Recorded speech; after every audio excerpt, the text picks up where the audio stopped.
welcome everybody. Welcome to tonight's meeting of the Community and Place Committee meeting.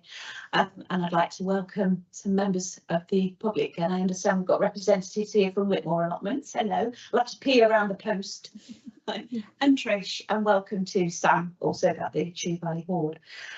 So before we start the meeting, members of the public have got time to speak for 3 minutes before the start of the meeting. So I think we'll start with Trish Corner. Thank you. I'm here to talk about a new app for Taunton. It's being produced by a team of 3 local business people. With just 3 minutes, this is simply a very high level concept, but bear in mind that we can make exactly what you want. There's a man sneaking up on me. Oh, Just need to switch you on for sound. oh, bless you. Does my 3 minutes start again?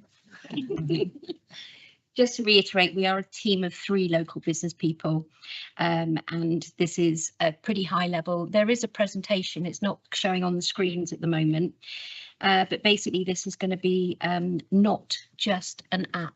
We're joining together with a local printer, the local radio station, the app, social media, and the Taunton Matters Facebook group, which currently has over 75,000 local people. It is the single place to find out about everything that's happening in Taunton on a very positive scale. The problem at the moment with event planning and advertising is that there is very fragmented information across all the platforms, and the most frustrating thing is when you see comments from people saying they didn't have a clue that such and such was happening. And it is very annoying, but social media choose what you see. They don't always show everything, that even if it's being paid for. So you have to tackle the problem from many different angles. The solution is the Taunton Life Plus app. It's going to bring everything together: local businesses, independent retailers, events, theatre, comedy, music, etc., offers and promotions and alerts. For example, if there's an accident on the M5, you can push out a push notification which will show on someone's phone as if a text message has arrived with clear and accurate information. The target audience is going to be everybody who lives in Taunton, all the residents, visitors looking for things to do, businesses wanting to promote their services, and event organisers seeking visibility. The app can be downloaded free of charge from anywhere, from the web, from a simple QR code that can be on council buildings, the bus stop, the train station, shop windows, coffee shops, venues, everywhere. Simple QR code, download the app, away you go. There will be a tiered pricing model for businesses, whether they go for a bronze, silver or gold package, but it will be very, very affordable, probably around the £100 a year, so £2 a week, and they will get their business on the app. There will be additional costs for the magazines. Anyone local will recall that there was a magazine called What's on Taunton that ran for very many years, but went dead in during COVID. So that's who I'm joining together with. So there will be a printed magazine for people who don't use social media, don't use a mobile phone, but they can also listen to the radio. We're teaming up with Orchard FM, marvellous radio station. So it's going to be available. The information is going to be available everywhere. You're never going to be more than an arm's length away from your next customer. We will be the premier go-to resource for information on and about Taunton for local people. A unique way to live in the pocket of local people. Widespread promotion across the local area, and this did work. We had the Taunton Life app during COVID and it was super successful at that time, and many local people downloaded it. We stopped it when COVID went away because mine and my business partners' businesses came back to life, so we didn't have the time to put into it. So you're going to have things on there like local businesses, local community, local offers, what's on, news and travel, properties for sale, job vacancies, and we will be teaming up with Somerset Jobs as well, who noticed a heck of an upturn in their business and things. I'm on the last page. So thank you for your time. We're building something exciting for Taunton. Questions? Thank you ever so much. Thank you. And what we'll do is if any of our members have got any questions, if you can let Craig know and then we can come back to you if that's all right with you, Tricia. Thank you. It is. very It's, much. thank you. Thank you very much for your time. Thank you. So I'd like to welcome Sue and Teresa and Christine from the Whitmore allotments. If you'd like to have your 3 minutes. Thank you. Good evening, everyone. My name is Sue and I'm the Secretary of Whitmore Allotments, which is based in the north side of Taunton. Here's the This one? could you? That's Sorry. Thank you. Thank you. Based in the north side of Taunton, we've got a lovely allotment site, and Justin, our chairperson, she sends her apologies, can't make it this evening. We have 60 plots. We've got 74 members and 14 associate members, and we have a very diverse membership. Many of our members are retired and value the site as a way to avoid isolation, integrate socially with others and to exercise. Some of our members have young families whose parents bring them to the site for fresh air and to learn how the food is grown, and we've got a lovely nature based site as well, which they enjoy. Some members have very busy lives and they come to the allotment. They value it as a place to come to help them unwind and to alleviate some stress and just work in a very quiet, lovely environment. And all of us have enjoy growing our own food in a social and friendly environment. In order to spend extended periods of time at the allotment, young and old alike, we need toilet facilities. Last year we built a community shed with the help of a grant from the Taunton Town Council. And the aim of this project is to provide one environmental free toilet facility for our site. We've looked around and looked at options and looked at prices, and we've chosen the Woo Compact as it's a completely off-grid waterless toilet, which is not based around a urinal diverter, which caused problems with some of the compost loos. This means that men can stand up to urinate and there's no possibility of the two mixing, so it's better. And this model is suitable for our site as it's designed for low to medium usage. It's a DIY kit that we can put together ourselves, which will keep the costs down, and it uses minimum space and it can be relocated. The composting process takes about 12 months with the right balance of ingredients. And when the compost is mature, it can be used as a nutrient-rich mulch for our fruit trees and bushes, which is a real plus. Members and visitors will be able to spend longer times at the allotment, which is not limited to their use of the toilet. It will enhance our site in terms of visiting speakers or guests. With no toilet facilities currently, we can't offer that. We have to set up a portable loo in an old shed if we get visitors, just in case, which is not ideal. The Woo Compact toilet will allow us to hold more extended social events and enjoy the allotment site to its fullest. Thank you. Thank you very much, and I believe we've got that on the agenda as the Ward Members Initiative Scheme from Councillor Isaac. Thank you. And if possible, could I ask fellow members if we could move that particular item up the agenda a little bit so these ladies can go? You've got to sit through quite a few items, if that's all right. Thank you. And turning now to Sam, I'd like to welcome Sam, who can talk for 3 minutes about Chew Valley Ward, which is also on the agenda. Thank you. Thank you. I'm Sam Astle. I'm the Chief Executive of the South West Heritage Trust, and I'm here to speak about our proposal and request to Taunton Town Council for financial support towards the Chew Valley Hoard project. The Chew Valley Hoard was acquired last year. It's a record-breaking acquisition, and the hoard itself comprises of coins dating back to the period just after the Norman conquest of 1066. Through the project, we aim to create a new groundbreaking temporary exhibition at the Museum of Somerset, which will run in 2027, and we hope will attract many new visitors to Taunton and also provide a rich programme for local people as well. and that programme will be delivered in partnership with many cultural organisations in the town, including the Brewhouse, Go Create and Bridgewater and Taunton College. As well as the temporary exhibition in 2027, we'll be working towards the creation of a new gallery, a new permanent gallery, a new home for the Chew Valley Hoard at the Museum of Somerset in the lower round room, the current gathering gallery. We hope it's a space which will have a wow factor and will do justice, as I said, to the nationally significant quality of the hoard itself.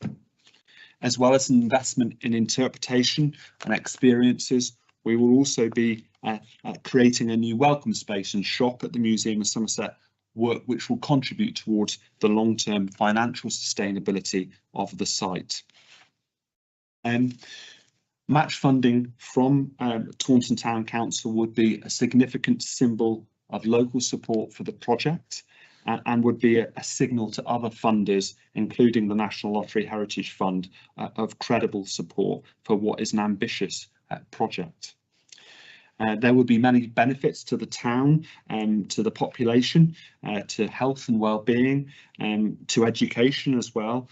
And we hope, as in addition to that, economic benefit to local businesses through those additional visitors who will spend time in the town and time elsewhere, elsewhere at local venues as well. So we're very grateful for this consideration and also for the Town Council's ongoing support for the work at the museum, and we hope to create a strong return on any investment from the Town Council through this project. Thank you. Thank you, Sam. Thank you very much. Thank you. Welcome. So I think that's all speakers. I think that we've got, thank you. So now we move on to the official business on the agenda. And the first item is apologies. Have we received apologies, Ollie? Yeah, Chair, from Councillor Martin Strauss, Councillor Vanessa Garside and Councillor Nick O'Donnell. Thank you very much. Thank you. Item agenda number 2, do we have declarations of interest at all? So members to declare any interest, including disposable pecuniary interests they may have in the agenda items that accord with the requirements of Town Council's Code of Conduct, and to consider any prior requests from members for dispensations that accord with Localism Act 2011, Section 33, B to E, and this does not preclude any later declarations. Councillor Isaac. Yes, Chair, thank you. Item 10, the WMIS Whitmore Road allotments is my application on behalf of the ladies here this evening and the whole thing, so I do have an interest in that. Thank you. Thank you.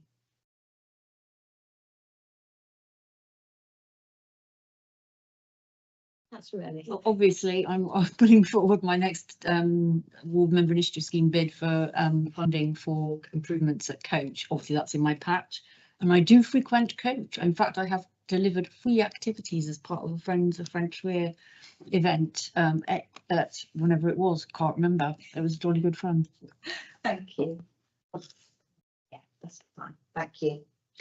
So now we come to the minutes. So the minutes of the last meeting. So our recommendation is to approve and sign as a correct record the minutes of the previous Community and Place Committee meeting held on 15th May 2025. Have you all read them and any comments? So can I have a proposer, Councillor Ellis, and a seconder, Councillor Pollard? All those in favour and agree?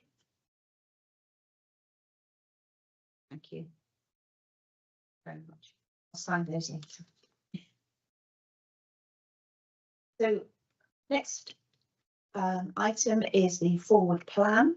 We all had a look at the forward plan, and it's just to note the forward plan for the Community in Place Committee. And if you note the further down, obviously we've got the items that are coming up today, but obviously the things coming for the next few committee meetings are they're filling up, those boxes are filling up, so it's just a note that's going forward.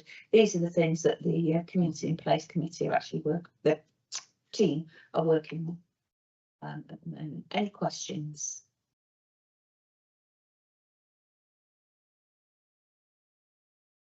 Happy? Happy to move on? Yeah. Okay, thank you. So next is the update from me. We only had, I think the extraordinary meeting we had was only 2 weeks ago. So fortunately, I've got nothing to add. So we can sort of move on to the next item, which is updates from the chairs of the working groups. So I believe Alice, have you got anything to add from the arts and culture working group, and also possibly the young people's working group too? I'm having a vision of having given a report back at some meeting. Was it full council? Did we have a full council last week or the week before? I'm having a vision of sitting here because, okay, I'll repeat vaguely what I said last time. So we have had the first meeting of the young people's working group, and there's a item stemming from that, a recommendation from that, from the group that's on the agenda tonight, which we're going to be discussing later.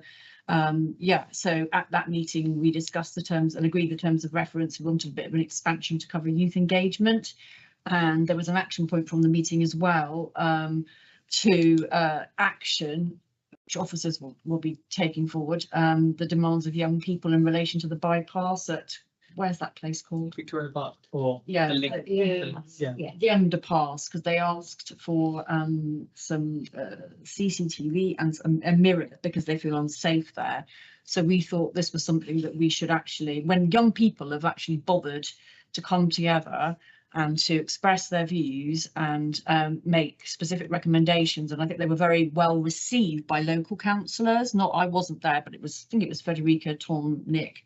They were very receptive and they wanted to follow it up. So we would just want to ensure that when young people do make representations and they're raising valid issues, valid concerns that matter to them, that we actually do something off the back of that and follow it up. Otherwise, how can we expect young people to engage with the council if when they do engage, their views are ignored? So we're really, really keen to demonstrate that this council actually listens and acts. And we think that will set a good sort of tone, you know, and that needs to be the modus operandi, and then we can actually have an effective strategy for engagement.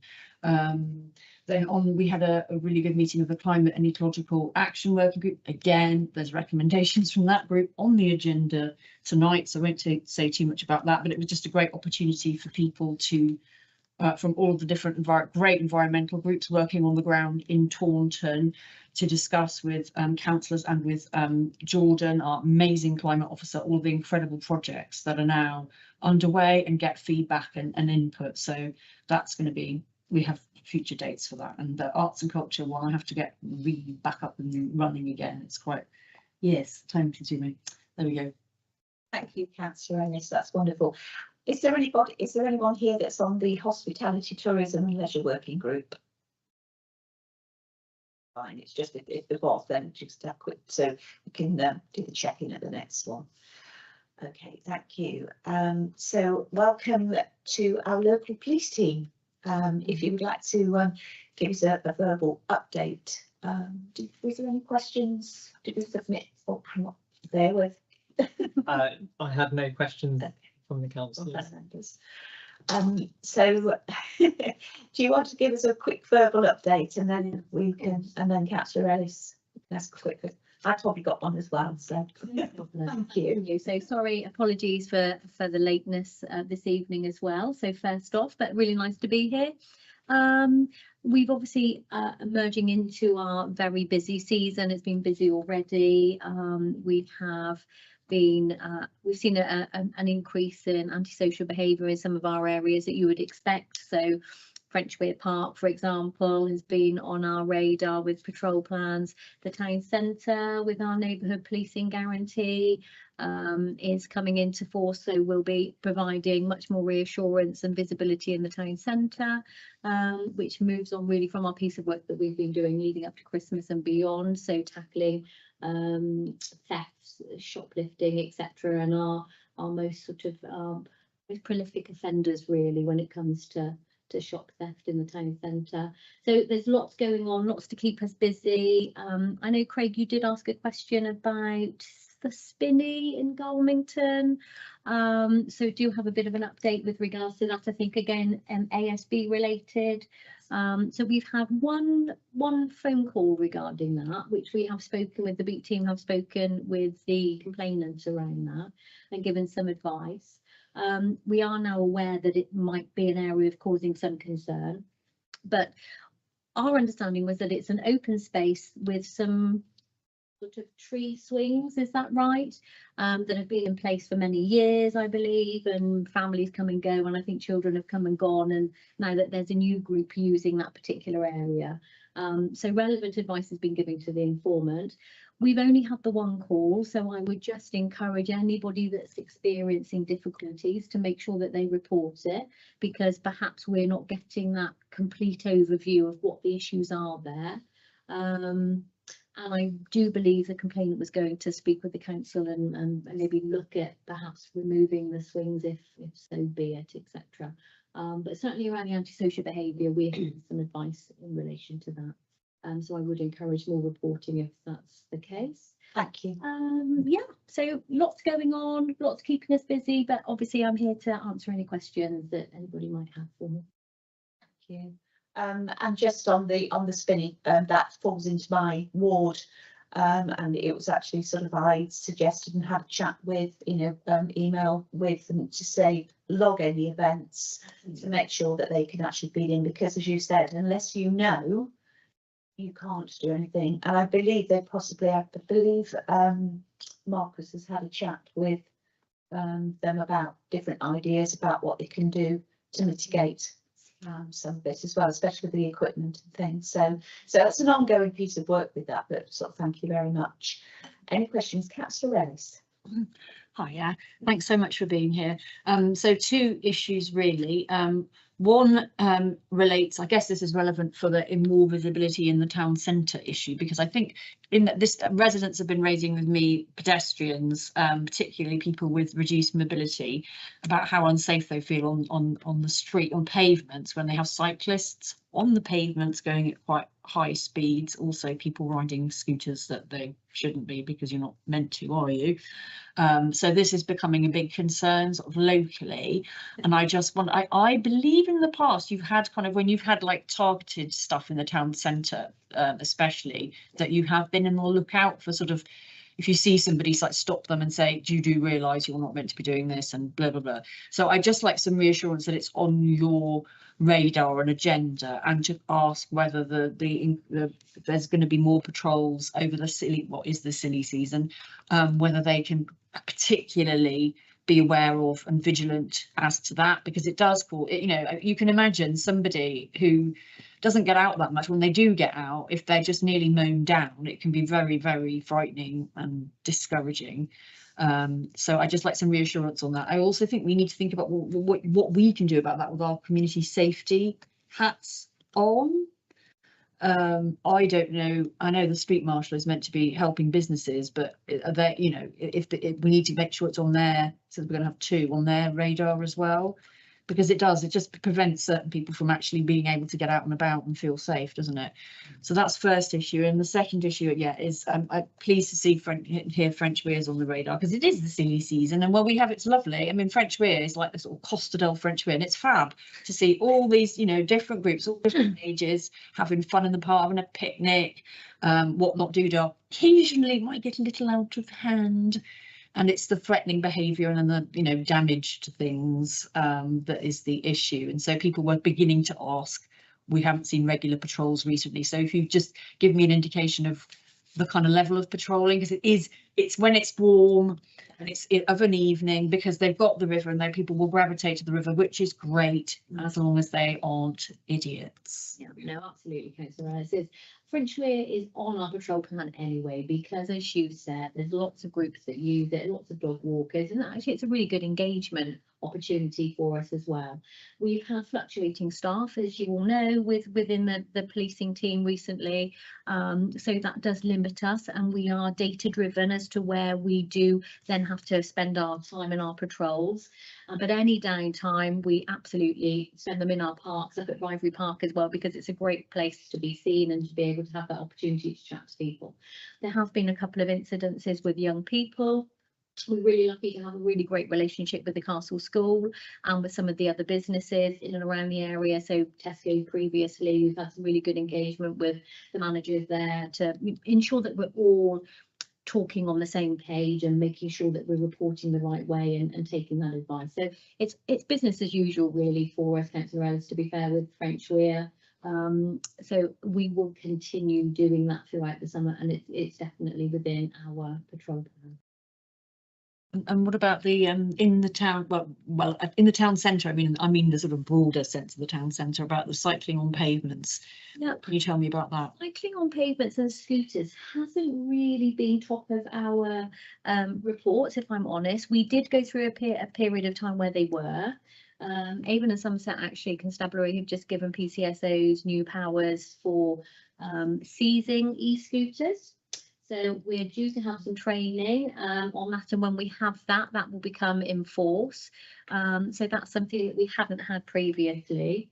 So that's a real benefit, because I know in other places, city centres, etc., I think they really have had huge problems with e-scooters. So that's a real benefit. We don't see it so much here, but when we do, obviously our police officers can deal with those types of offences as opposed to PCSOs. And cycling on pavements, absolutely, it's a complete pain, isn't it, for our pedestrians? And we want to encourage people into the town centre, and we can't if they're going to be having problems with cyclists. So our PCSOs are well aware of that. We'll stop people as and when they can. Obviously, finding identification of individuals is quite difficult if we're getting reports that it's happening, but we're not there to deal with it at the time. But you're quite right, we have worked with the road safety team previously and done sort of workshops and pop-up events in the town centre, just to give advice to people about what they can do, and ongoing visibility. And then obviously if we see anybody at that time, we deal with that. So yeah, definitely thank you for raising, and I'll share that with the team. Thank you very much. Any more questions? Thank you.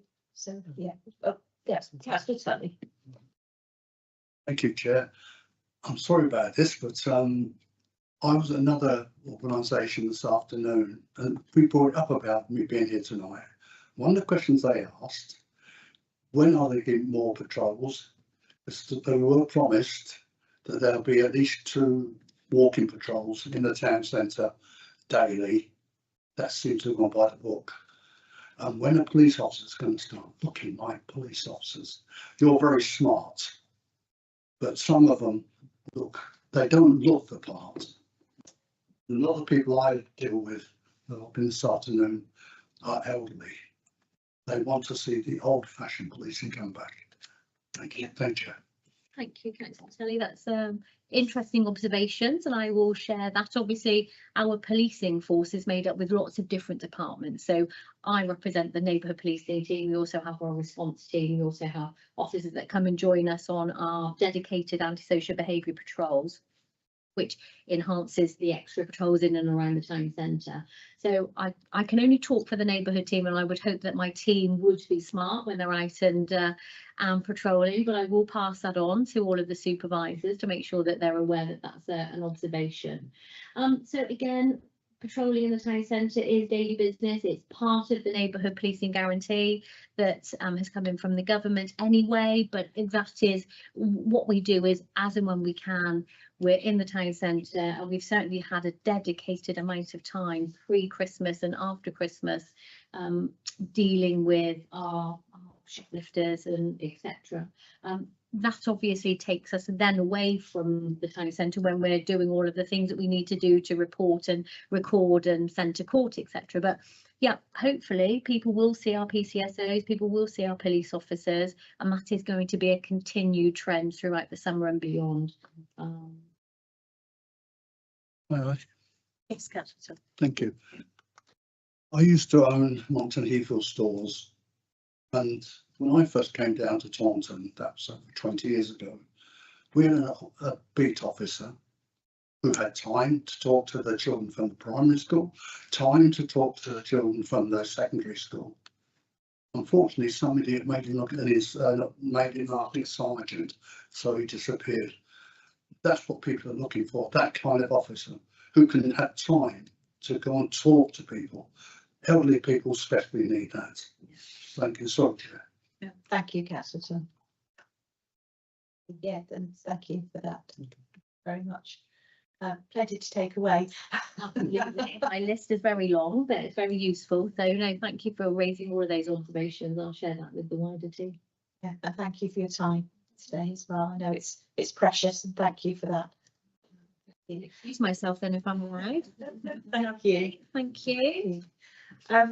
So with members' permission, I'd just like to move the ward members' initiative scheme item 10, which is the Whitmore allotments, to the next agenda item.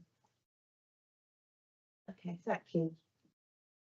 So the next item is the ward members' initiative scheme for Whitmore allotments, and we are being asked to consider the ward members' initiative application for £3,395 from Councillor Isaacs from Wellsprings and Robarton Ward for the installation of a compostable toilet at Whitmore allotments. And I believe Will is going to introduce this item. Thank you, Will. Yeah, thank you, Chair. So yeah, as mentioned earlier, it's a ward members' initiative scheme application submitted on behalf of Councillor Isaacs. It's to use £3,395 of his of the ward member initiative scheme budget for Wellsprings and Robarton. This application falls within what is left within that budget, having already spent £2,900 of it on a Wellsprings Fund Day, which I believe was a great success today. And so yeah, it's to install an environmentally friendly compostable toilet on plot 45, which is a communal part of Whitmore allotments. This has been raised constantly by Whitmore allotments at their last 3 AGMs, and it's needed for the site development. They obtained 3 different quotes for the costings of the work to be carried out as per our procurement rules, and have an estimated installation time of 2 weeks.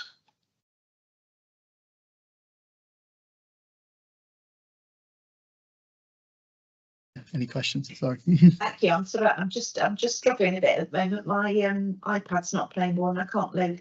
That's better. Thank you. Thanks for that, Will. Councillor Isaacs. Yes, thank you, Chair. This was an original application through the grants, full grants application, where I'm vice chair of that group. We decided, as we were swamped with grant applications, that this would fit better in with the ward initiative scheme, where the cap on the grant fund was 2,500. We thought that it would be better if we could fund the full amount to the Whitmore Road allotments group. Therefore, we put it through the ward members initiative scheme rather than the grants application as such. We did fully agree of all the members, attending committee members that evening, that it was a worthwhile thing to do, and that's where it's come now fully onto the community in place. Just want to give you that bit of background, really, Chair. Thank you. Thank you, Kaz, and I completely agree. Sorry, just one more comment. It is fully approved by Nick O'Donnell as well, who is my running mate across the complete board. Just Nick's not here this evening to do that. Thank you. I did just know that. Thanks. Thank you. And yeah, and I totally agree. I think it's a really good initiative to support, especially for the allotment members. It sounds like it's going to make such a difference if we approve it today and tonight. Any more questions? Councillor Ellis and then Councillor Tunnell. Not a question, just to emphasise there was very strong support for this on the grants committee, and there was quite a decent discussion about it as well. And I just think it is an excellent scheme. You know, because allotments are great. We want to encourage people to grow their own food, and this is just going to make it so much easier for people to spend more time there and to socialise. It's an absolute no-brainer, contributes to all our strategic objectives in terms of climate and the environment, and it's just a lovely scheme. Councillor Tunnell. Yes, I agree with it 100%. I'm not going to find anything against it. The only thing I'm questioning is that we had to pay VAT. Now, if the council deal with it, the council can claim the VAT back, but they can't. They'll be forced to pay the VAT. if we're using public money, we should be able to claim that money back. Is that all right? I'm not getting it wrong. I'm thinking of another councillor. Thank you, Councillor Tilly. I would probably think along the same lines, but I'd rather defer to either Will to come back on that one, or we'd have to take that question to Deputy Clerk or to the Clerk.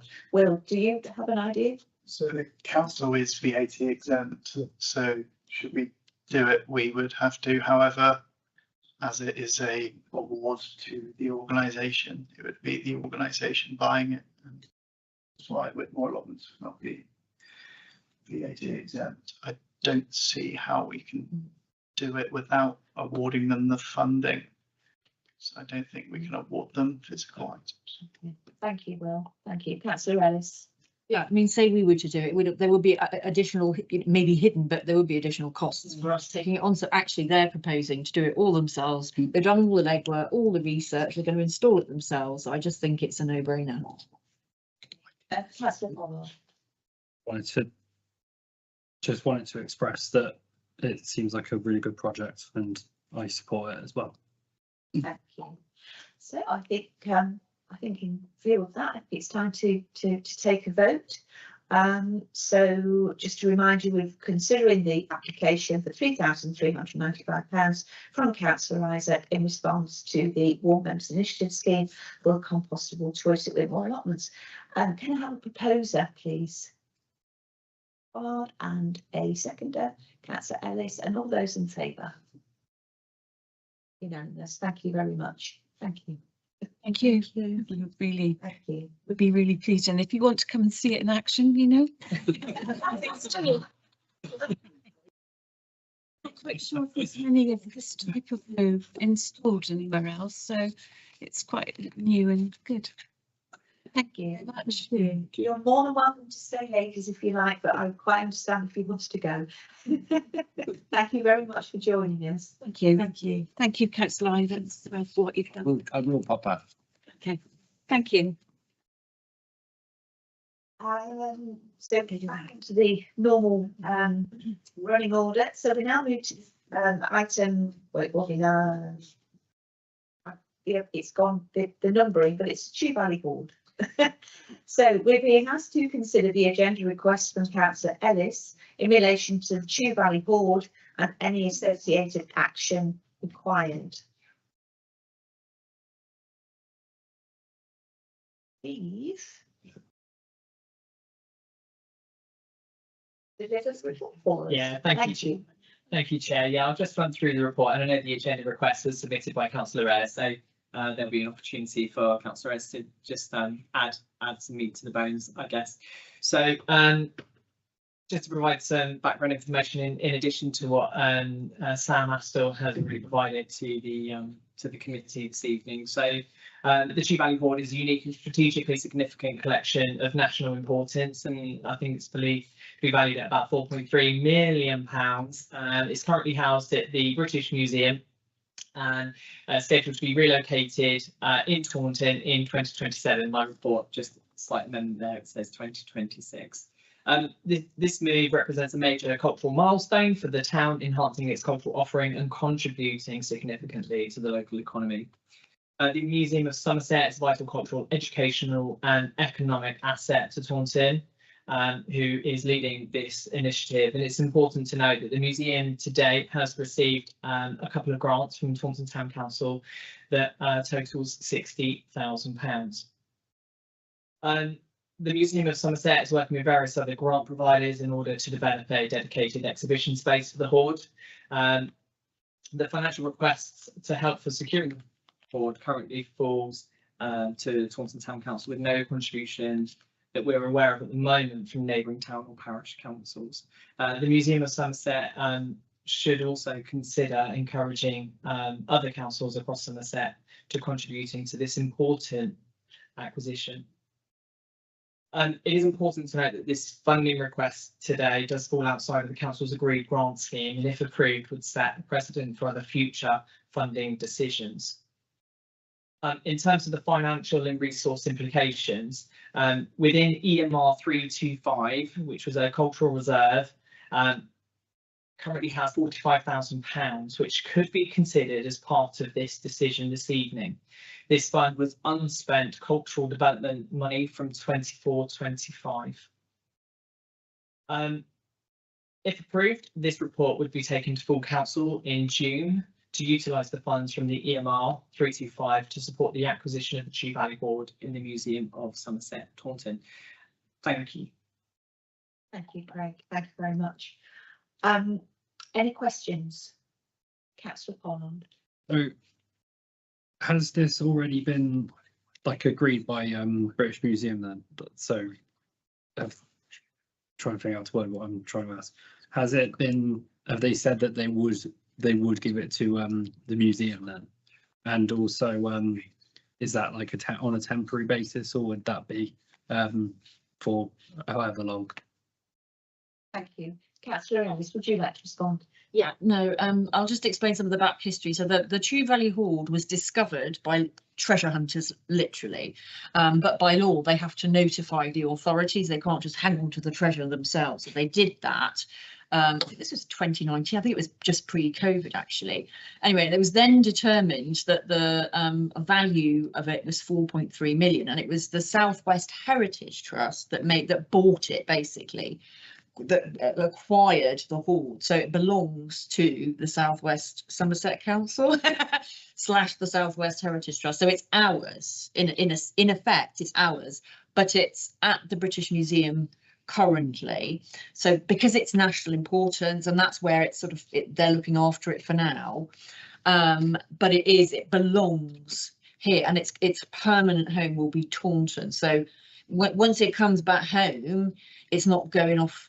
Nobody can take it off of us, as it were. It's ours, and it's in Taunton. I think it's just brilliant, because it could have ended up, the Chew Valley is like Bath, North East Somerset. It could have ended up somewhere else, but fortunately the Southwest Heritage Trust managed to raise the money, because they literally had to pay 4.3 million. They got the money off the National Heritage Lottery Fund and the Art Fund and a couple of other smaller. So they did what they need to do now to get the award. They had to put together a sort of collaborative, funding package, but it is essentially ours.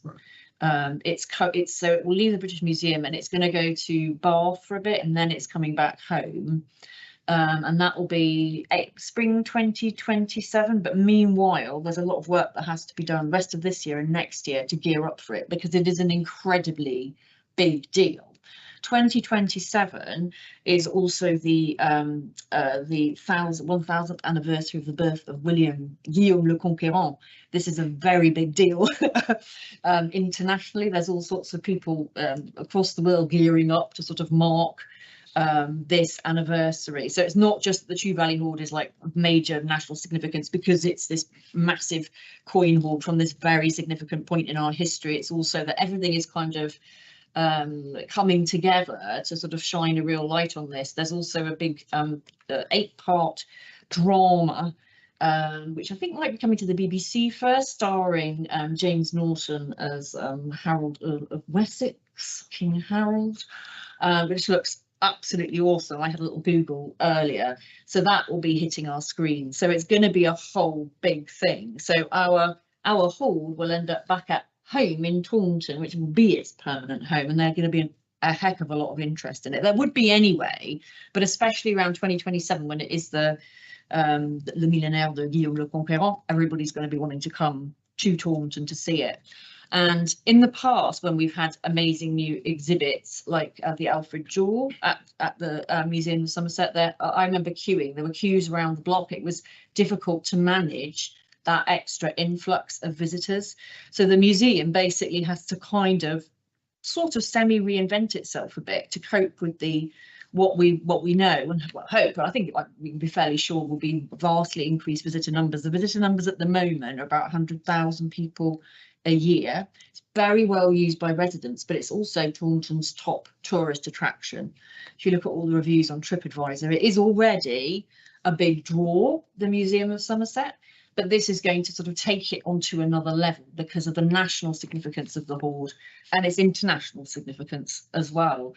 So this is about them thinking, right, we can't just, shove it in a little exhibition space and hope for the best. That would be just, it would be just, you know, being ridiculous, because there's such a huge opportunity here to engage people in terms of understanding that period in our history, which was, you know, mega. You know, it was the last time we were successfully invaded by the dear old Normans, and it's just hugely significant. So it's a chance to engage with people in all sorts of ways, not just around that event and how it changed the country and what have you, but also around wider issues as well. So they're going to use it as an opportunity to engage with like refugee communities, with our arts communities, with young people, a whole shebang. So there'll be a whole programme of engagement planned around the sort of temporary exhibition of the Hoard, which will run from April 27 to, is it March 28? And then in parallel, they'll be reconfiguring the museum internally so that they can create a much more effective sort of permanent home for the Hoard, as Sam described, so that visitors, they'll be able to cope with the increase in visitors. And also what they've done at the same time is like consulted with disabled people who use the museum to understand their experience of it, to make the entire visitor experience just much easier for existing people, as well as to cope with what we know will be the increased numbers. So this is a very much a one-off thing. So Craig mentioned the funding that we've already given to the South West Heritage Trust in respect to the Museum of Somerset. So that's venue grant. That is to enable the museum to keep its business, basically keep going business as usual, to not have to close a day a week, to be able to remain free to access. Although it's great if people give donations, there are a lot of people in our town who need that free access. They just wouldn't be able to enjoy their culture and heritage without it.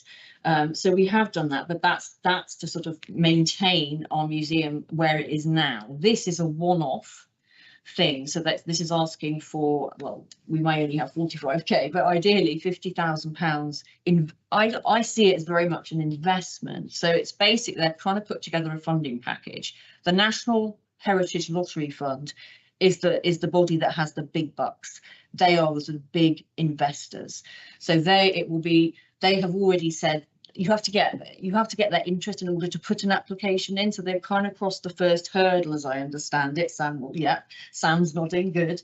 So that's really positive. They're more likely to stump up the 800,000 ask of them, and maybe even increase it if there is strong local support. So I've provided just a personal letter of support from me, Caroline Ellis, little councillor from Taunton. I think if Taunton Town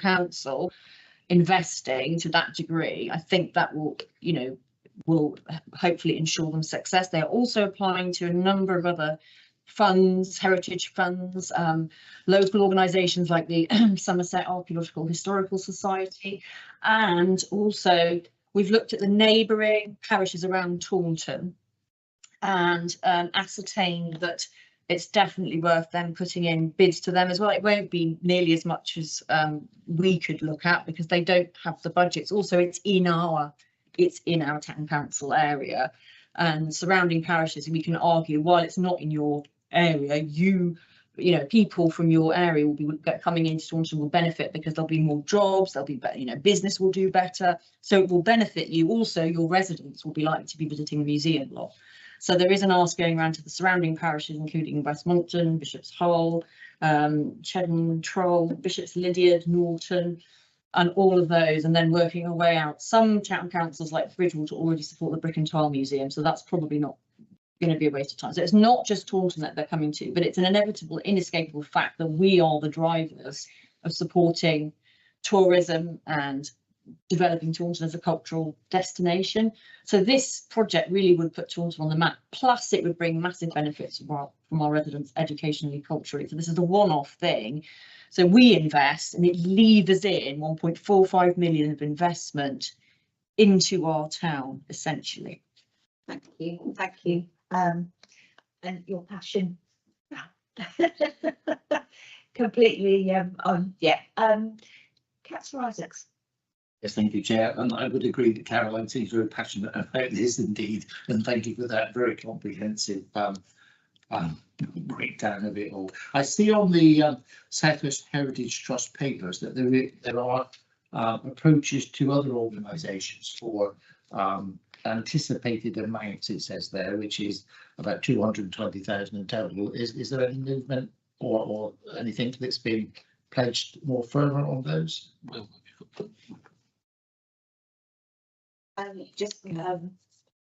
Unfortunately, we can't. Okay, sorry, I worded that question. No, sorry, that was one point. I would say, doing some quick calculations, that's still leaving about 200,000 short. We're being looked for 50,000. So there is a shortfall there. Sorry, can I just pass that back to Caroline? Thank you. Briefly, thanks, Caroline. Councillor Ellis. I think the hope is, and maybe there's been some indication as well that the National Heritage Lottery Fund might consider increasing the amount that it might provide if there's strong local support. The museum has been very, very effective in putting together funding packages, bringing together other organisations, and I know that SANAs, I'm sure, will be. I can't see them not donating, for example. And it's very well, I mean, the museum also, South West Heritage Trust, has been made a national portfolio organisation by the Arts Council.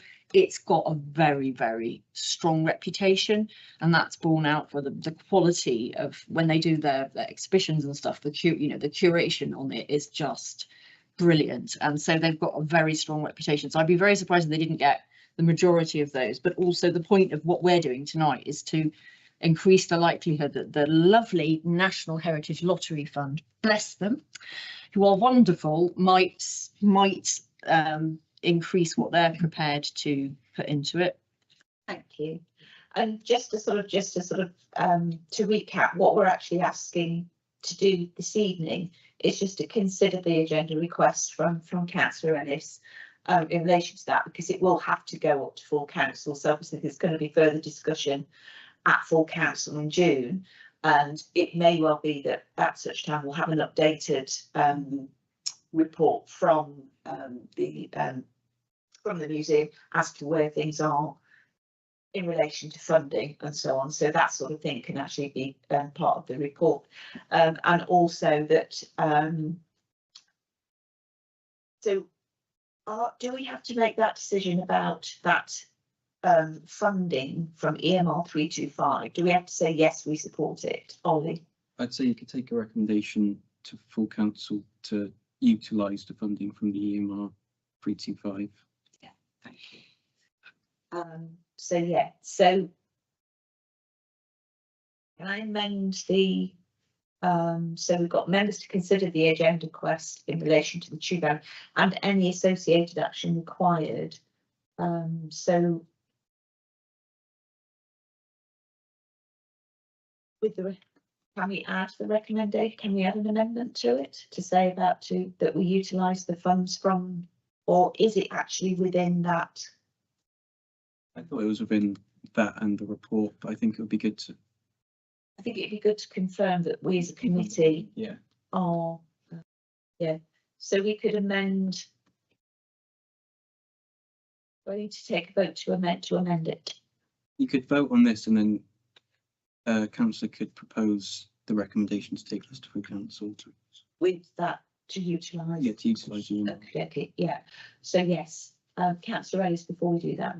Yeah, I had a sort of a suggested recommendation. I said so members to consider it, and then I said that what we need to vote on is, do we agree, members to recommend to full council that we support this request and provide the one-off funding of, well, it was 50,000, but it sounds like we've only got 45,000 from, and I had a different EMR in mind. I don't care what EMR it comes from.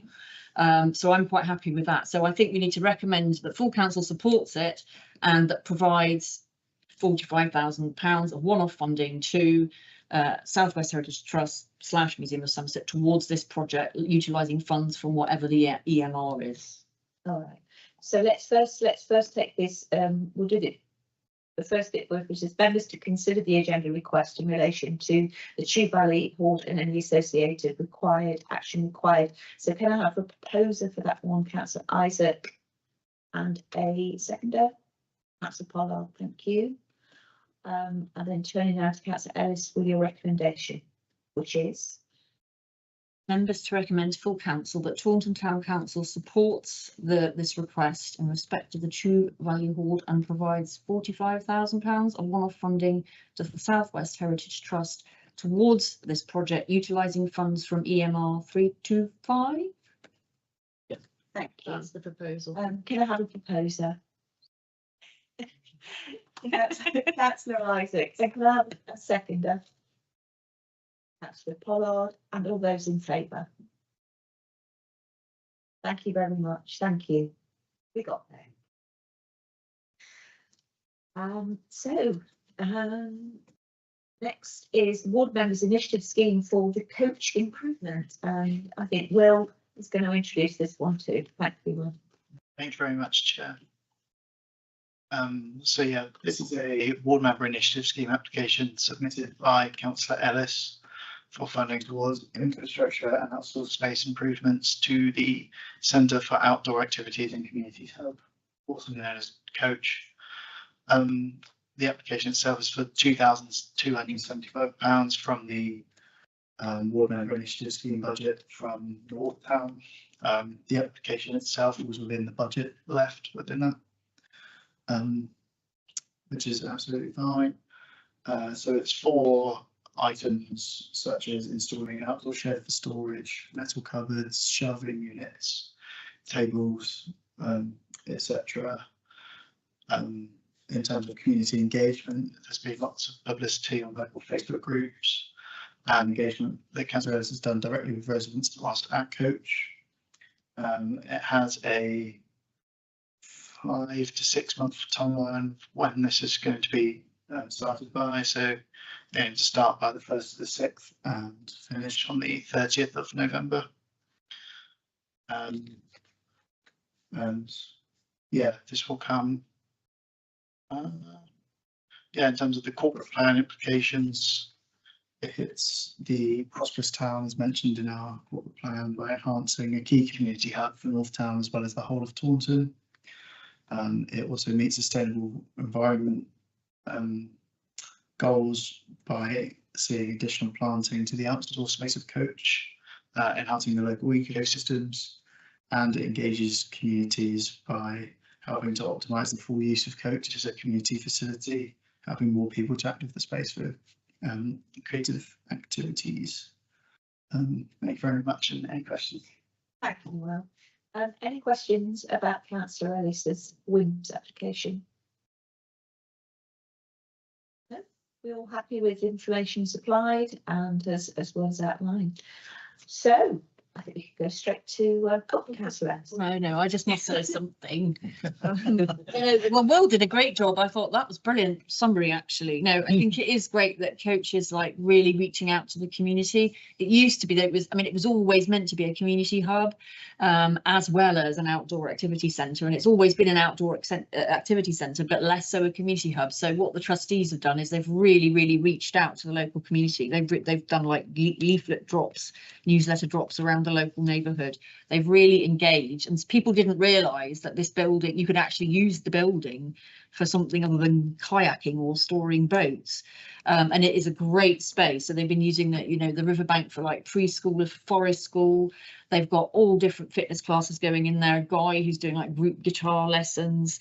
On Wednesday mornings they have like a drop-in where you can have a cup of coffee and a chat. And you can do crafting with Sandra, who's my knitting is sat in Sandra's bag. I'm not very good at knitting anyway, but it's lovely. And then at Easter and the previous half terms, there've been like free activities for families there. So they're really extracting the maximum potential from that building. But when you've got new users coming in, especially they're doing, you know, regular sessions, they need somewhere to store stuff. We need to make the area much more pleasant. The park room needs repainting. The tables are really heavy. They're awful to put up and down. We need, you know, just basics, improving the facilities, improving the storage, and just maximum, now that it's begun to be much better used, making sure that that can carry on. Thank you. And it sounds indeed like a good scheme. So can we have a proposer? Councillor Conrad, and a seconder, Councillor Tully. All those in favour? Carried, thank you. Thank you, Councillor Ennis. So next one is the Taunton Together 2025 update, which Tilly is going to work her way through. And you probably noticed as you were reading, it's quite a large report.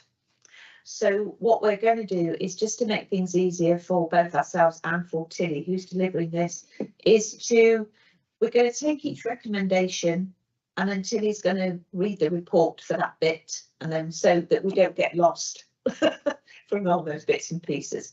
So the first thing we're being asked to do is to note the progress made on Taunton Together 2025 since January 2025, and the subsequent steps the officers intend to follow.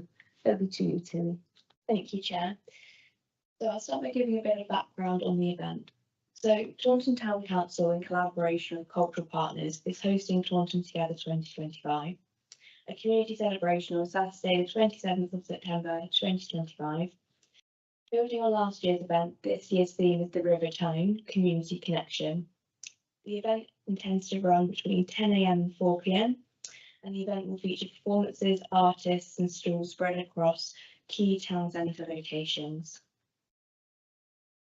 At the time of writing this report, the intended areas and focuses for the event are as follows: Somerset Square, Arts and Performance; Goodlands Gardens, Wellbeing, People and Environment; Castle Green, a Taunton Independent Market and the Museum; Orchard Centre, Fashion Show; High Street, Dance and Movement; and Hammett Street and Taunton Minster community events. So moving on to update you on the progress made on the event since January 2025 and the subsequent steps. You'll see in the report we've outlined an indicative timeline that we aim to follow. So between January and February, the focus was initiation and vision setting for the event. This includes confirming the theme of the river, setting the core aims and metrics, holding the first planning meetings with key stakeholders and internal officers, developing an initial budget, and mapping out the area and venues that we'd like to use. In March and April, we focused on development and partner engagement, and this includes stakeholder engagement and procurement of acts and entertainment, zone ideas developed, which I just described in the background, sponsorship proposals and vendor structures created, and I'd like to note this is still in progress. We developed a communication strategy, and again, this has been drafted but not finalised, and we hope to continue to develop that, and we'll bring any key ideas to the committee, as it says in the report, as well as focused on business engagement. Where we are now, so between May and June, we look to kind of build and confirm the key ideas that we spent the last few months developing. So this will include reviewing additional funding applications, designing marketing materials, reaching out to various dance groups, including clogs, line dancing, Morris, etc., to fill our high street slots and to formally confirm our programming. We also hope to develop a volunteer programme development, which will include selection of area leads and public call-outs for vendors and sponsors. We're also in the process of beginning licences and road closure applications to support the event. Looking forward, in July and August, we'd like to focus on promotion of the event and logistics. So this will include promotion on our socials, press releases and posters, confirming the infrastructure such as staging, PA systems, first aid, signage, completing risk assessments, insurance and accessibility audits, volunteer training and briefing, finalising business engagement such as activities and offers, confirming our food and market vendors, finalising a trail map for the event, confirming which performance will confirming which performances will be where, and confirming the BSR, so British Sign Language support, and how we'd like to use materials with suppliers to support that. Confirming a method of data collection for all workshop activities to be able to measure our metrics, and to confirm how we like to track football. In September is obviously the delivery and then wrap up of the event. So this will include the final iteration of the event schedule, which will be issued, confirmation of all suppliers and performance, logistics, distribution of event maps and signage, a final stakeholder briefing, event day operations plan, delivery team roles, volunteers, troubleshooting, etc. And then finally in October, we look to move to post-event feedback. This includes collecting feedback and social media wrap-up, developing an evaluation report which would cover footfall and feedback and economic impact of the event, debriefs with our partners, including the area leads and funded programmes, allow us to develop 3 case studies, document the learnings for 2026, and then, of course, thank all of our wonderful stakeholders and volunteers for supporting us with the event.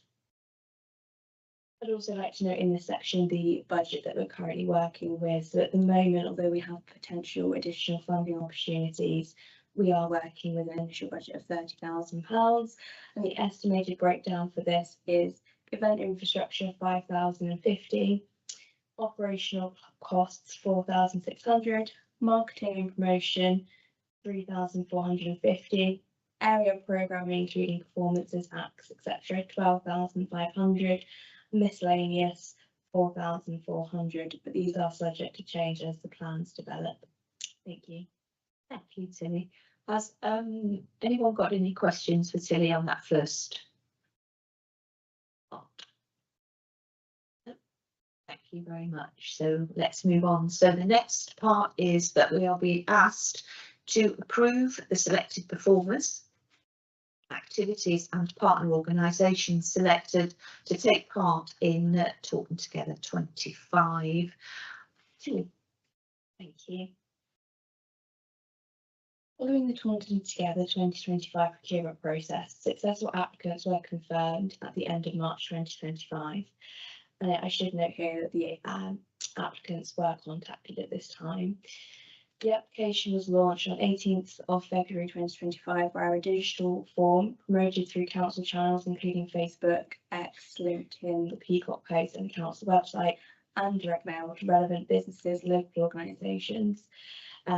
And a reminder was issued on the 28th of February, but applications closing on the 3rd of March. The procurement process asked performers, activities and partner organisations who wish to take part in Taunton Together 2025 to complete an application form. Applications were reviewed anonymously by the internal planning team and assessed against the following criteria: relevance to the theme of the River Tone, local engagement, feasibility within our £20,000 budget that had been allocated at the time, impact and audience appeal, and portfolio and experience. Unsuccessful applicants were advised that further opportunities may become available after the closing of this round due to potential further funding that we may be able to obtain. I'm going to run through the list of performers, activities and funded partners which we felt were successful based on the scoring criteria as a result of the procurement process. So the first is the Sanger House, which we'd like to award funding of £950. And the summary of the offering is a wellbeing village offering free wellbeing sessions including but not limited to yoga, tai chi, qigong. Thank you. Meditation and healing tents. Taika, £2,000 for a rhythm and tone stage, primarily for underrepresented young people. Somerset Youth Theatre, £500. Pop-up costume covered workshop and photo shoot drop-in. Go Create, £1,000. Taunton in Talent Together talent competition. Views, £3,960, variety of eco art workshops and performances. SCIATH, formerly Active Self Protection, £50, 4 times 30 minute self protection workshops. Lovermouth, 300, Riverside story walks inspired by the folklore and mythology of rivers and the heritage of the River Tone. YMCA 1,481, youth litter pick and creative workshop where collected litter will be crafted into artwork tiles to create a River Tone themed mural for the new YMCA youth space. Bluebirds Theatre, £2,165 for the Opera House as a stage for Bluebirds Theatre, plus the other local artists and youth groups to provide a wide range of entertainment. And this would mean the initial spend on app to be £12,406.0. Note that our other partners and free community stallholders as follows have shown interest in the event. These are 2BU, aka Dance Theatre, Apple FM, Brew House, Bridgewater and Taunton Cot, Carriage, Kick, City Sanctuary, Community Council for Somerset, Critical Movement Theatre, Defiant, Kick, BSL Support, Fiona MacDonald, Independent Artist, Friend of You, Girl Guides, Local Dance Group, Magic Voice Choir, Museum of Somerset, New Creation Church, NHS Services, On Your Bike, Orchard Centre and Associated Stores, Road Safety Somerset Council, Rotary Clubs, Royal British Legion, Somerset Adventures, Somerset Boat Centre, Somerset Council Services, Somerset Wildlife Trust, Shroptometist, International Taunton, Southern Symphonia, Step Ahead Foot Care, Taunton Amnesty International, Taunton Art Group, Taunton Canoe Club, Taunton Independent Market, Taunton Lactation Kick, Taunton Library, Taunton Open Door, Taunton Sinfonietta, Taunton Soul Corball Club, Taunton Visitor Centre, the Fitzwarren Collective, the Mad Community Kick, Wessex Water, World Art Games and Young Lives versus Sunset. Phew. Yes. And obviously there's just that little bit underneath about the funding bids. Is that in this part of it as well in the report, or does that bit come under another bit? I can definitely talk about it now, that's not a problem. So also to highlight that we may receive additional funding for the event through Tyker's Art Council England bid and the Council's National Lottery bid. I believe we're due to hear back from Tyker at the end of May, and we're due to hear back from the National Lottery mid-July. So we hope that they will provide us with additional funds. If we are able to secure these funds, we'll be able to fund more of the acts that we've listed above with that additional funding. So I believe that we are looking at a potential of £8,000 agreed for Taunton Together from Tyker if they're successful. And if they are successful, we understand that they would also return the £2,000 that they would have been allocated for their performance, as well as they would support us with providing the £2,000 for the stage, which would help us save an additional £4,000 from our budget. That could again go towards other unsuccessful applicants. And I believe that the National Lottery bid for Taunton Together was submitted at £20,000. We hope to hit that from, as I said, in mid-July. And if it's successful, this funding will support a second phase of procurement for activities. Okay, any questions on that section? So we're being asked to approve the selected performance. So do we need to vote on that one? For us being asked to approve? I think we do, don't we? Yeah. Yeah. You can vote on block at the end. Yeah, that's brilliant. Thank you. Yeah. Number 3, Tim. Well, thank you. So the focus of this section is for members to approve the proposed Taunton Together sponsorship opportunities. Following its success of Taunton Together 2024 and the growing interest from local businesses and community events, the 2025 event presents an opportunity to introduce a structured sponsorship model. This approach will offer accessible options for businesses of all sizes, ensuring value for investment and enhancing event sustainability. Additionally, the sponsorship model will generate additional funding to further support the delivery of Taunton Together this year. If agreed, sponsorships will be promoted through the Council's communication channels from June 2025. The sponsorship model is as follows. So we would look to have a headline partner, our River Champion, with a focus of major regional businesses or organisations, and that would cost businesses £2,500 plus. Benefits for this sponsor would be logo on all trail maps, print and digital, named main stage performance area sponsor, inclusion in press and radio promotions and social media, website profile with link and tailored blurb, speaking opportunity at event opening, welcome signage and banner space, stall or interactive installation space, and 6 times live shout outs across the event. Next would be a zone sponsor, which would be a River Guardian, and this would be aimed at local businesses seeking targeted visibility. This would cost organisations between £1,000 and £1,500. This would give the sponsor named sponsor of a specific zone, for example, Castle Green, brought to you by ... Logo on signage and trail map, 3 times shout outs during the day, website mention and social media posts, and optional stall space. The next one would be the Trail Point sponsor, which would be the River Explorer. So this would be aimed at independent retailers and community businesses, and this would cost them between £250 and £500. And this would be sponsorship of a trail character or feature, logo on trail maps, including print and digital, group thank you social post, website listing, and optional QR code link to business. And finally would be the supporter package, which will be the River Friend, and this would be targeted at sole traders and micro businesses and would be between £50 and £100. And this would include website supporter listing, included in group social media thank you reel, and opportunity to display materials on info tables.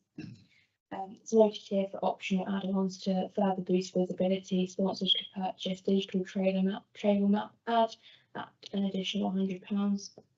A social media feature story, for example, a reel, £75, and an eco-zone co-branding for sustainability focused partners for an additional £200. The delivery tools and buildability platforms would include the branded trail maps featuring sponsors, website sponsor hub with business links, meet our sponsors social media campaign, on the day signage and shout outs on stage, radio mentions by media partners, and the key benefits for the sponsors would reach thousands of local attendees and online followers, align with a high profile inclusive community celebration, engage diverse audiences including families, shoppers and businesses, and support Taunton's creative, environmental and community growth. Thank you. Any questions? That's Rose.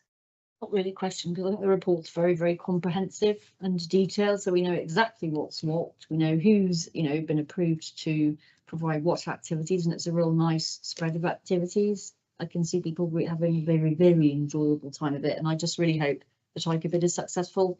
I think we put them in a good position because we very, very heavily emphasised to the Arts Council that was a bit of a priority for us, because normally there would be like a Tiger Festival which was separate, but they've decided they want to do it as part this year as part of Taunton Together, but that money will leave her in an awful lot of engagement prior to and throughout the thing. But I think I'm hoping that will be successful, but otherwise it all seems, I mean, it's not straightforward because it's a big event to deliver, but I think this is, there's so much detailed information in there and it all seems absolutely fine to me. Thank you, Councillor.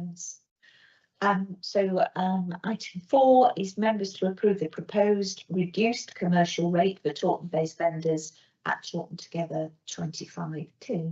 Thank you. An initial idea considered categorising food vendor fees by geography, so Taunton, Somerset, outside Somerset. However, an £85 flat rate has already been agreed for commercial food vendors.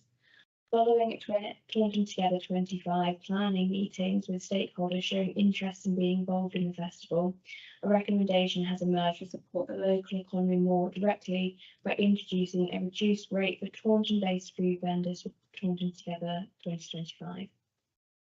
The proposal is to maintain the standard £80 fee for all non-Taunton-based commercial vendors and introduce a reduced rate of £40 for Taunton-based commercial vendors only. No charge will be applied for non-profit organisations and community groups. The key benefits of a discounted food vendor fee include encouraging and enabling greater participation from small local food businesses, aligning with the event's goal and wider council goals supporting Taunton's economy and community identity, and ensuring fairness by maintaining the full fee for businesses outside the event area. Thank you. Thank you, Tilly. Any questions for Tilly? Thank you. So moving on to number 5, members to approve the river-based animal theme for the Taunton Together 25 trail map. Thank you.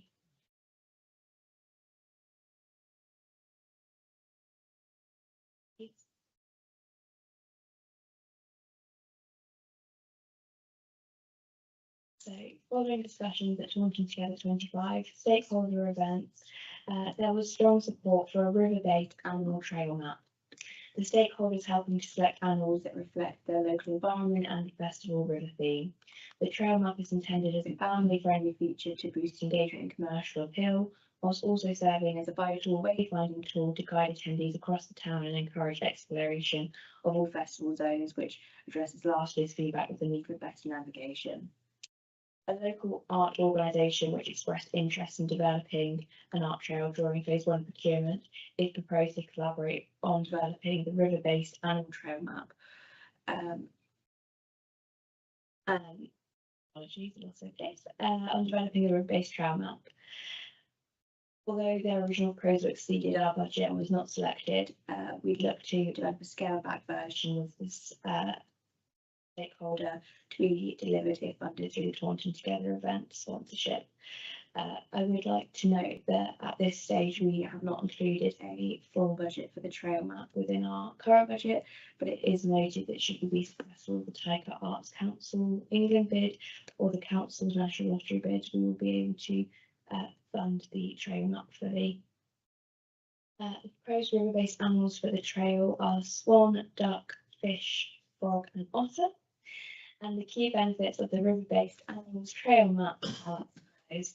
The builds on a playful, family-friendly approach aligns with the event's inclusive ethos, enhances commercial potential through theme sponsorship, for example, Visit the Otter Zone, sponsored by organisation, strengthens partnership opportunities with local art organisations and encourages engagement and wayfinding for all age groups. Councillor Tully. Just a comment. Only one of those is an animal. The rest are either fish or birds. Sorry. All creatures. All creatures. Creatures. There we go. Noted. Thank you, Councillor. So any other questions about animals or fish or birds? Craig.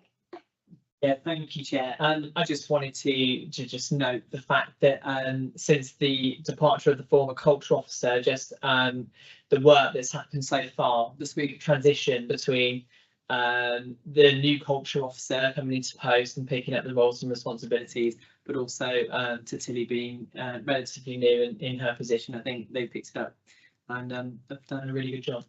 Thank you, Chair. You. Thank you very much. Thank you. Chair, can Oh, yeah, sorry, yeah, Councillor Tully. can some of this information be handed around to certain people, like the Minster? I was at a meeting last week and it was questioned, when's it supposed to be happening? No one knew. Okay, That's what we handed. Thank you. Thanks. Okay, so do you want to just finalise, go through the last bits of the report too? Thank you.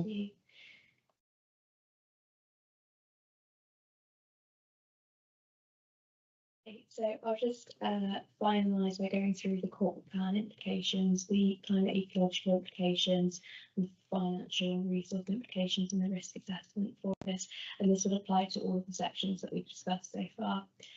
So the corporate plan implications are, this report aligns with the corporate plan priority for a vibrant culture to promote our heritage arts and culture strategy by working with creators and community groups to support a wide range of events that encourage residents' participation.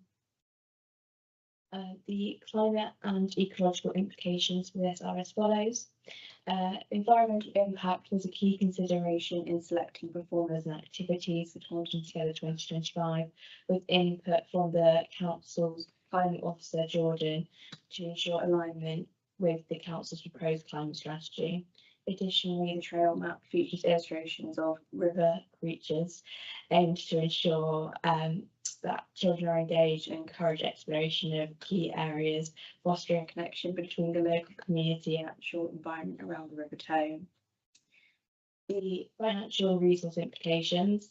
Taunton Town Council has allocated an initial £30,000 budget for Taunton Together budget code 1607264, with potential additional funding from Tigers Art Council England bid, 8,000 allocated to Taunton Together, and a £20,000 national lottery application. If successful, this funding will support further festival development and provide opportunities for initially unsuccessful applicants. The outcome of the Arts Council bid is expected end of May. A sponsorship scheme will require clear communication and direct outreach to local businesses with promotional benefits, creating additional workload for the communications team. The finance team will need to manage and track incoming sponsorship funds and ensure agreed benefits are delivered. Offering discount rates of £40 to Taunton-based food vendors will reduce council income compared to the standard £80 fee, but supports local businesses and aligns with the festival's community objectives.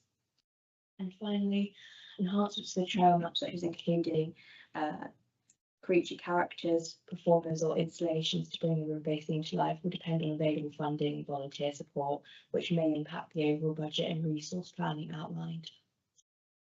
Finally, the risk assessment. So the first risk identified is there is a risk that Taunton-based businesses, organisations and community groups may view the procurement process as unfair. So although every effort has been undertaken to ensure a fair and unbiased process in selecting our performers, we have received feedback from some local organisations who have expressed disappointment that their larger bids, which were beyond our set budget, was unsuccessful, despite their strong presence at previous Taunton Together events. The likelihood of this is a 3 and the impact has been identified at a 2.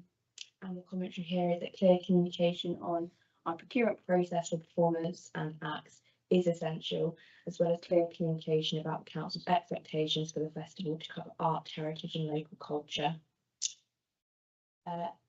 Secondly, there is a risk that the proposed tier pricing structure is perceived as inaccessible to some Taunton-based businesses or organisations. I believe this is in relation to the sponsorship. Various prices allow businesses to find a suitable tier suited to their budgets and how much exposure they are wanting from the events. The likelihood has been identified at a 2 and the impact also at a 2. And the commentary is that the sponsorship tiers have been carefully designed to offer a broad and inclusive range of price points, ensuring opportunities for involvement at multiple levels of affordability. The next risk identified is fairness and transparency due to discounted rates being offered to Taunton-based food vendors.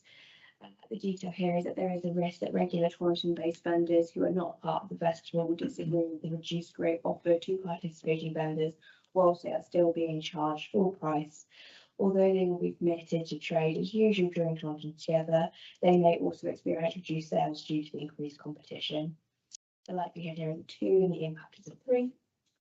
And local food vendors will be encouraged to participate in Taunton Together 25, and communication will focus around this being in financial support of local food vendors and prioritising them over visiting other vendors. Finally, the unfulfilment of planned work. So there is a risk that upon approval of the river-based creature-themed trail map, this may not go ahead due to insufficient funds following unsuccessful funding bids. The likeliness here is a 2 and the impact is a 2. There will still be a Taunton Together trail map designed by the council communications team.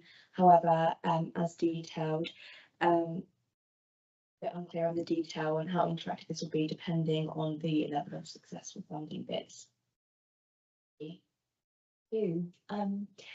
I'd like to just ask, how much is the funding that you're looking for the trail map? I'll be honest that we haven't defined that at this stage. I think we are looking to work with the stakeholders to determine what we would need for that. Yeah, thank you. Any other questions? That's the Isaacs. Yes, thank you, Chair. Thank you, Tilly, for a wonderful in-depth reports that you've given there. They're very, very good. Can I just ask about the the food vendors fees, how much would we receive for that? And does it make a lot of difference from the, I suppose, one question at a time, how much do we receive for the food vendors for the £80? Do you want me to take that? It is on. It is on. Okay, thank you. Thank you, Councillor Isaac. So we haven't yet determined actually the number of street vendors or food vendors we're going to have within the event.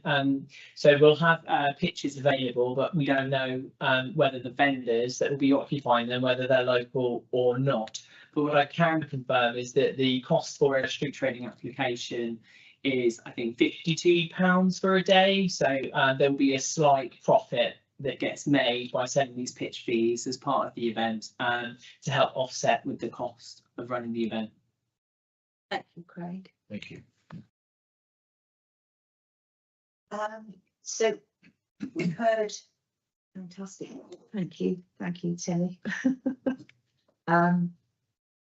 So we're going to take all of those One.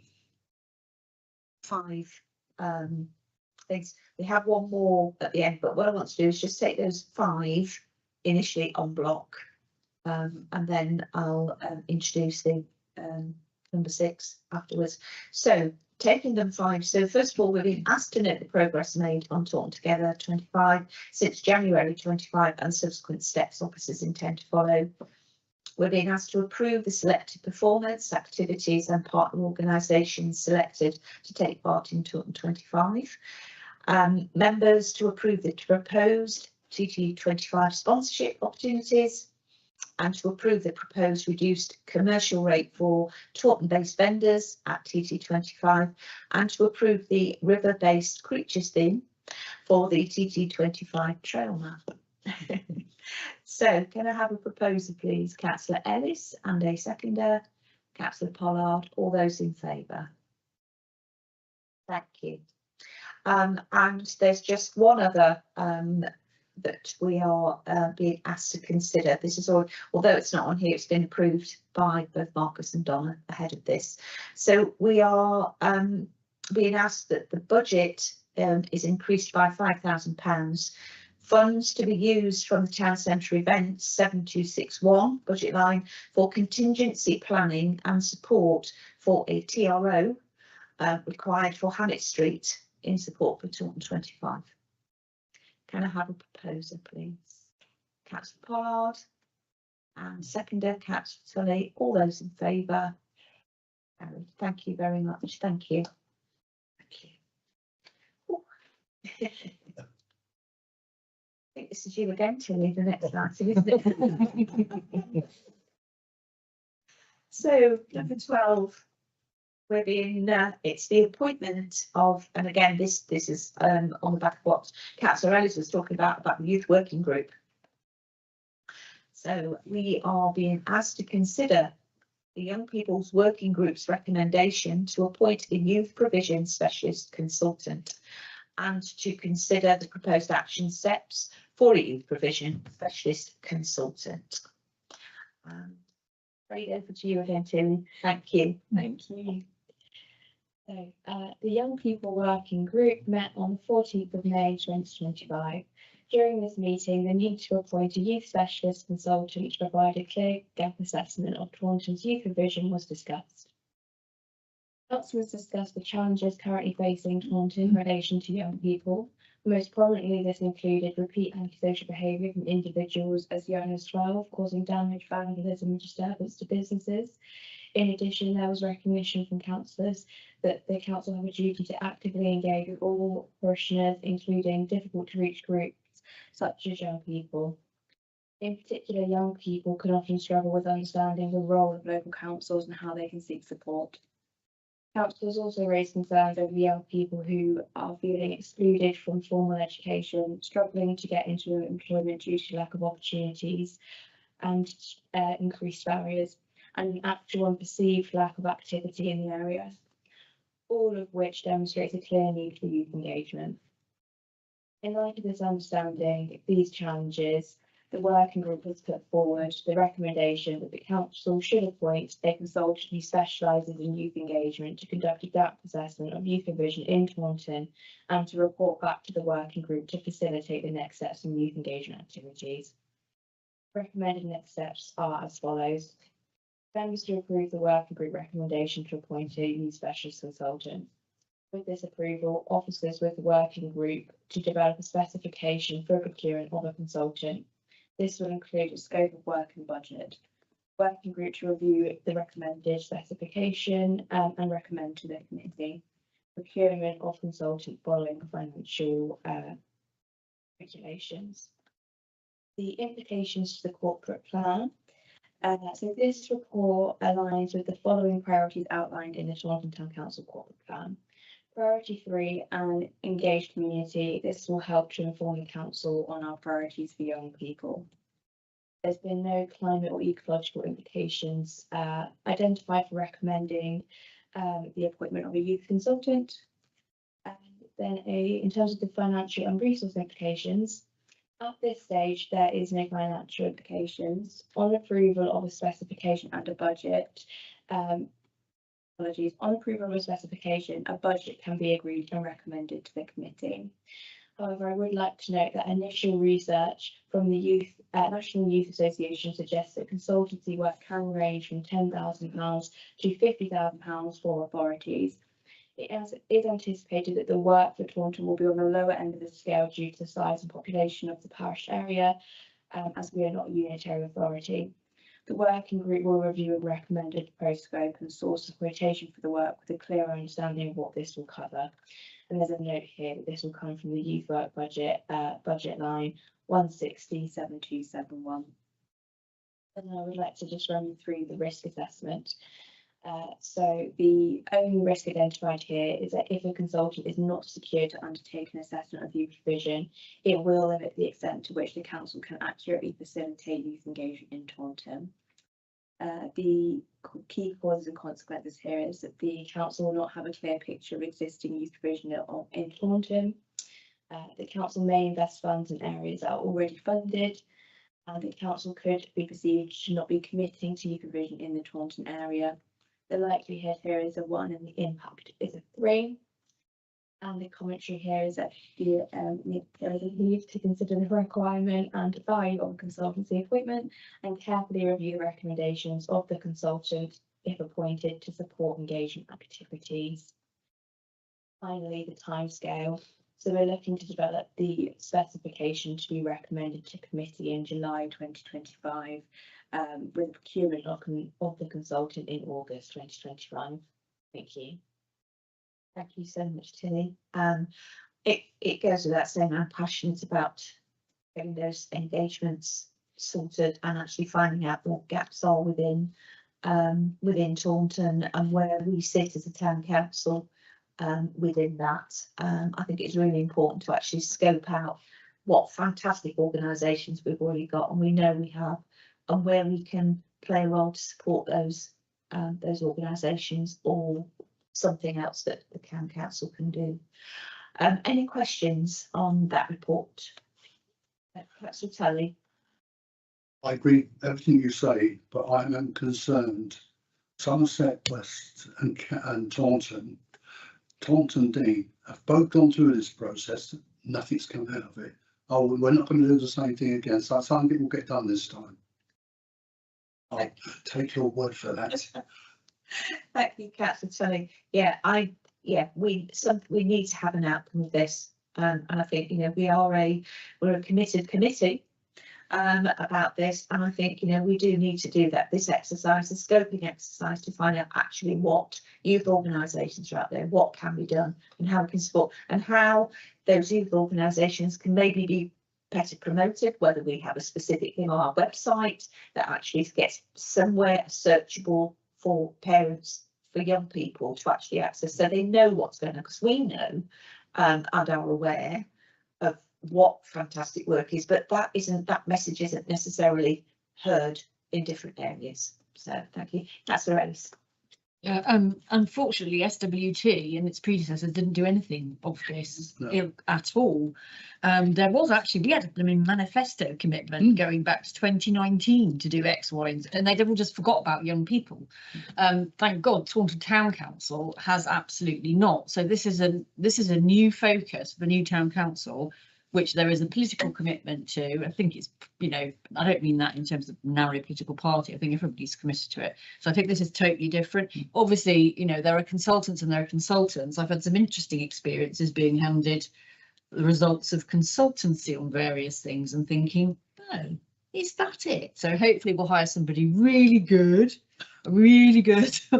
outfit. And obviously that's why the scope is so important. The reason it's come to us now is that we don't want to waste time doing all that work if you're not up for it. So clearly what I'm sensing that people are very much up for this. We need to get the scope right, and then hopefully there'll be a number of contenders that we can engage with to see who can deliver the goods. I mean, I think it will reveal that there's some great provision. There's just not enough. There's not enough things for kids to do. There's things that I remember that were in place a while ago and they're just not there anymore. There's things that are oversubscribed. So we need a really good feel for that, and they are going to themselves have to do a lot of youth engagement in order to kind of really bottom it all out, and then we can see what we won't be able to meet all the need, we won't, I'm sure, but it will be about, you know, getting young people's views about this, working out who's providing what where, how they aim to develop that. I mean, the YMCA is going to be with following the whole sort of revamp. They're going to have all these enhanced facilities and scope to do much more, but it's whether they're going to have the funding. So it needs to look at all of that stuff. Thank you. Thank you, Councillor Ellis. And I think because we have got that youth working group that can look at those things, can look at those consultants, can look at those pictures and actually sort of, you know, really take it by the scruff of the neck and from that. Councillor Pollard. Thank you. I just wanted to express that this has my support, obviously, and when I recently got elected in February, and more things for young people to do was the top priority that the people in Langford elected me for. So it's something very clearly that people want to see happen. So it's incredibly important. Young people are our future, and we need to do more for them, and we need to make them feel more represented, and then they'll then want to be more involved as well. Thank you. Thank you, Councillor Pollard. Thank you. Any more questions? Thank you. So we are being asked to consider the Young People's Working Group's recommendation to appoint a youth provision specialist consultant and to consider the proposed action steps for the youth provision specialist consultant. Can I have a proposer? Councillor Pollard. Seconder Councillor Ellis. All those in favour? Thank you very much. Thank you. Oh, item 13. Watermark town status. This one up. Who's the lucky person? It's Jordan. Who's going to read it on behalf of Jordan? Would that be you, Craig? If you're chilling there. Who's that? I was trying to give you a bit of a rest there too. Thank you. Over to you, Tilly. Thank you. So I'll start off with the background. So the Watermark Town is an award given to local towns by Wessex Water for demonstrating a commitment to working with their local communities on sustainable water issues. In March, the council delivered a community workshop in conjunction with Wessex Water to identify the main issues surrounding water across the town and what projects or community groups were currently active in the area. This helped the community to identify where attention was lacking and where new projects could fill the need to help reduce pollution, safeguard the waterways and improve biodiversity. After collating the information, posters were produced from the community workshops and 3 projects emerged and were sent back to the attendees for their approval. So I'd like to run through those 3 projects with you now. The first one is the Tiny Ponds for Taunton, and the aim of this project is to enhance blue corridors throughout the town, allowing safer movement and refuge for water-dependent wildlife such as amphibians, increasing local biodiversity, connecting residents to nature and contribute towards our water storage capacity of the town, slowing the flow for urban runoff. The council will run the project through two approaches. The first is to develop tiny pond packs, which will be created and given to community schools and community centres who express interest. These will provide all the necessary physical elements to set up a tiny pond.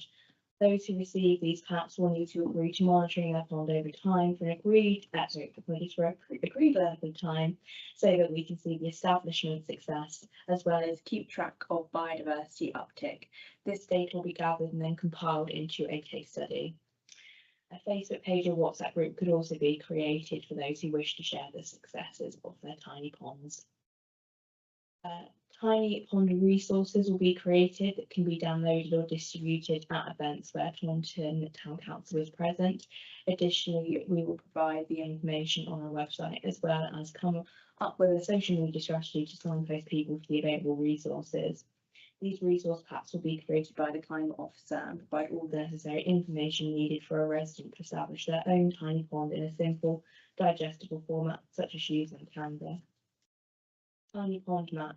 To use as a visual demonstration to show newly established ponds and blue corridors across the town and any increases in ponds following years, should the council choose to support the project again. Public facing work. This will be conducted to available opportunities to talk about the project and receive sign-ups for the packs. The second project is Slow the Flow water butts and rain gardens.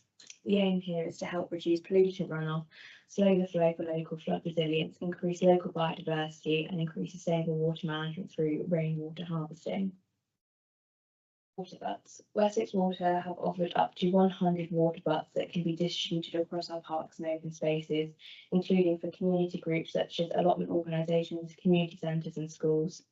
Receivers must demonstrate a suitable location for the resource, ensuring optimal rainwater harvesting. Receivers must agree to monitor water levels over 12 months to help us gather data on our increased water holding capacity as a town. We will seek to install water butts in our parks where we believe there may be a future opportunity for community growing spaces where friends of groups can access the water for watering of plants and including the open spaces team. Rain gardens. After discussing with the facilities management lead, rain gardens were identified as a project to help capture runoff from the pavilions, helping to slow the flow, preventing standing water on sports pitches and increasing local biodiversity. Ecology surveys beginning in May 2025 with the consultants informed these plans. It was requested they include suggested locations and planting mixes for rain gardens in their enhancement report. We hope to plan for this project during 2025 and initialise the planting phase in 2026, ready for the new planting year. Final project is the People's River. The aim is to educate and raise awareness around water saving behaviour, drain hygiene, importance of river health, and to increase awareness of the value of water to help residents understand the impacts of pollutants in our waterways. This will include workshops where we'll seek to run targeted workshops for engagement with local colleges, park, community groups and businesses. Social media, including campaigns focusing on reducing litter, stopping drain pollutants and promoting responsible water usage. And we'll use flagship species and water audits as part of this.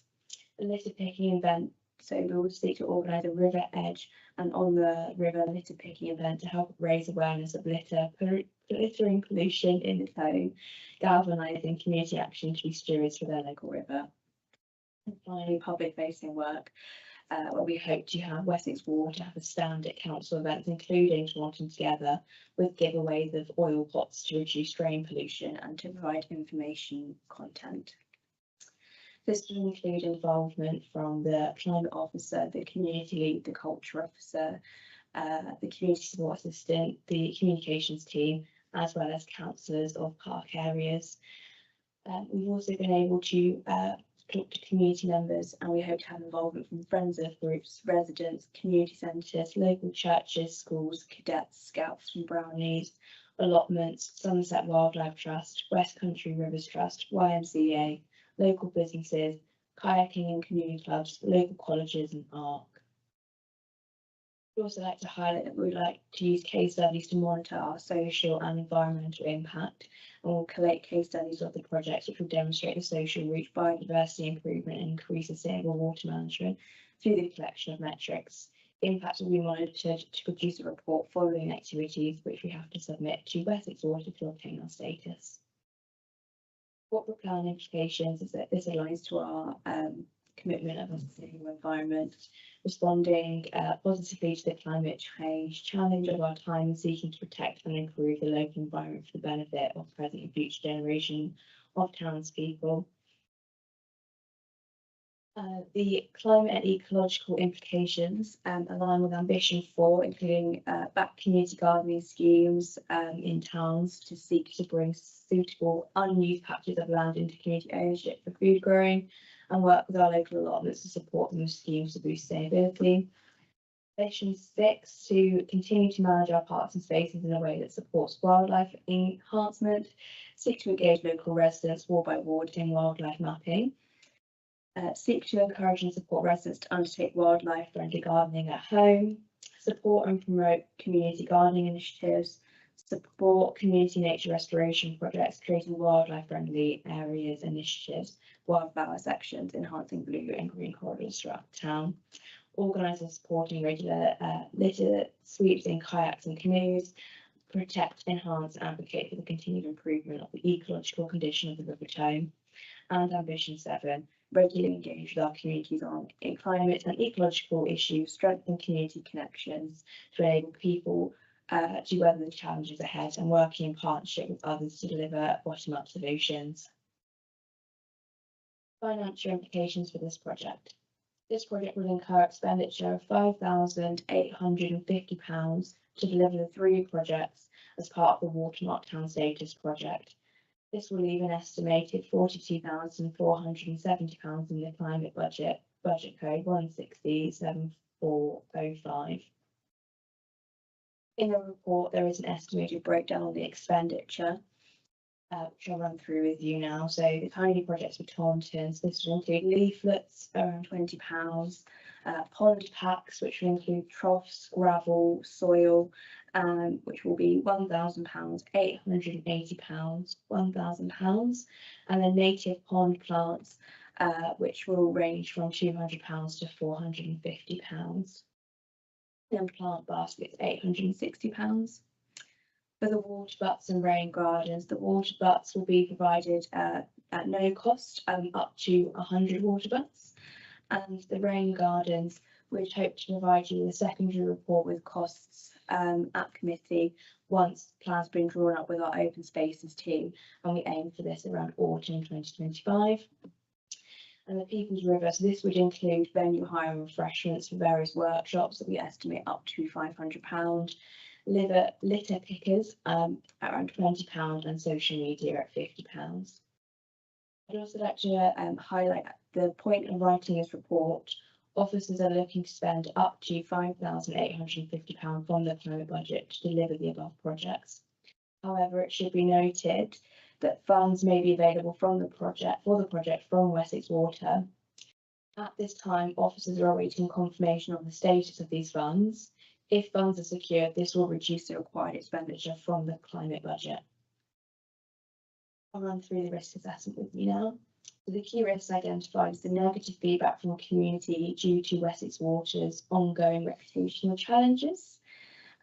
We'd like to tackle this by ensuring communication around Wessex Water's own investments into projects to help our local waterways, and encourage Wessex Water to attend outreach events where they'll be talking about our own Watermark Town projects.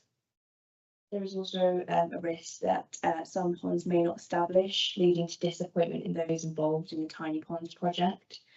To alleviate this, we hope to use reputable suppliers for plants, specify good care practices in the handout resources, and specify in those resources small risks of ponds not establishing.